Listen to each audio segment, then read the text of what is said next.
Then all the congregation raised a loud cry, and the people wept that night.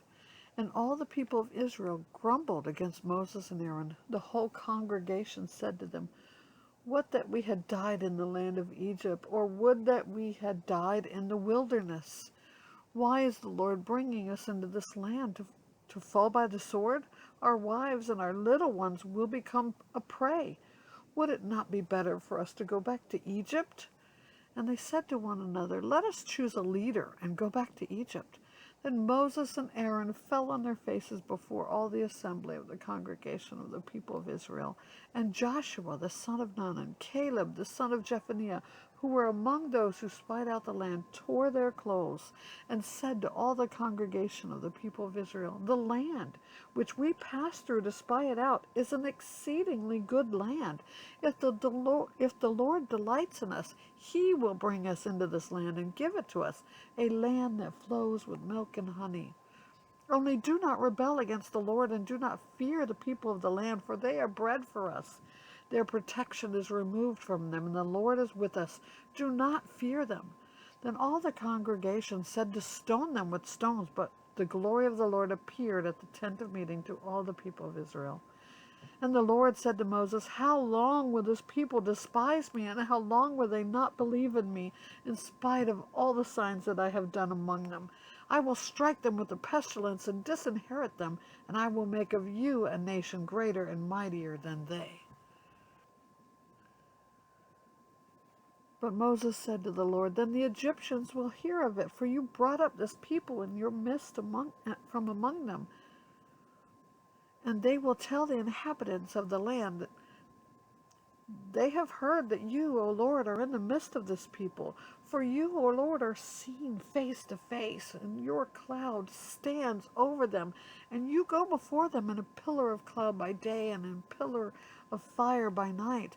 Now if you kill this people as one man, then the nations who have heard your fame will say, it is because the Lord was not able to bring this people into the land that he swore to give them, that he has killed them in the wilderness. And now, please let the power of the Lord be great as you have promised, saying, the Lord is slow to anger and abounding in steadfast love, forgiving iniquity and transgression, but he will by no means clear the guilty, visiting the iniquity of the fathers on the children to the third and fourth generation. Please pardon the iniquity of this people according to the greatness of your steadfast love, just as you have forgiven this people from Egypt until now."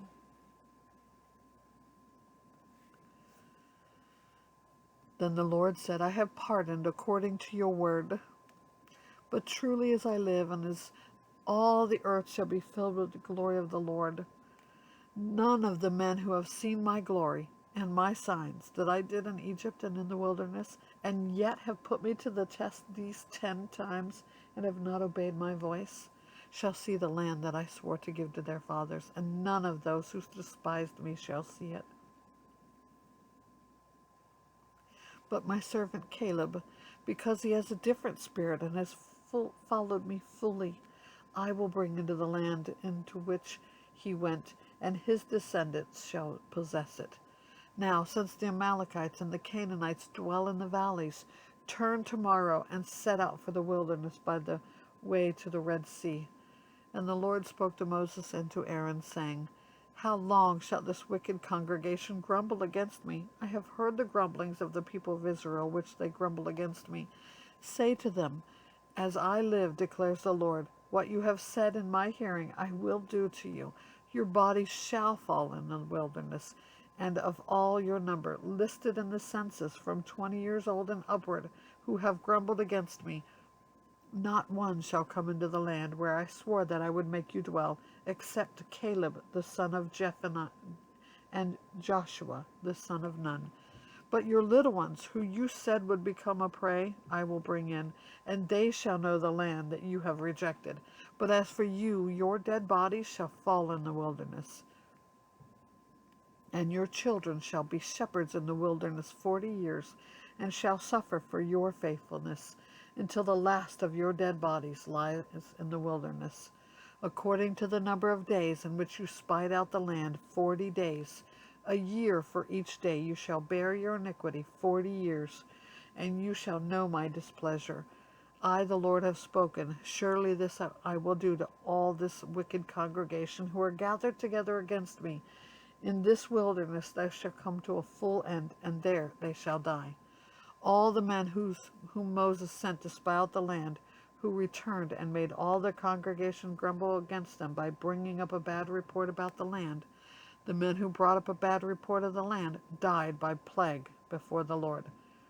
Of those men who went out to spy out the land, only Joshua the son of Nun and Caleb the son of Jephunneh remained alive. When Moses told these words to all the people of Israel, the people mourned greatly. And they rose early in the morning and went up to the heights of the hill country, saying, Here we are. We will go up to the place the Lord has promised, for we have sinned. But Moses said, Why now are you transgressing the command of the Lord, when that will not succeed? Do not go up, for the Lord is not among you, lest you should be struck down before your enemies. For there the Amalekites and the Canaanites are facing you, and you shall fall by the sword. Because you have turned back from following the Lord will not be with you. But they presumed to go up to the heights of the hill country, although neither the ark of the covenant of the Lord nor Moses departed out of the camp. Then the Amalekites and the Canaanites who lived in the hill country came down and defeated them and pursued them, even to Hormah.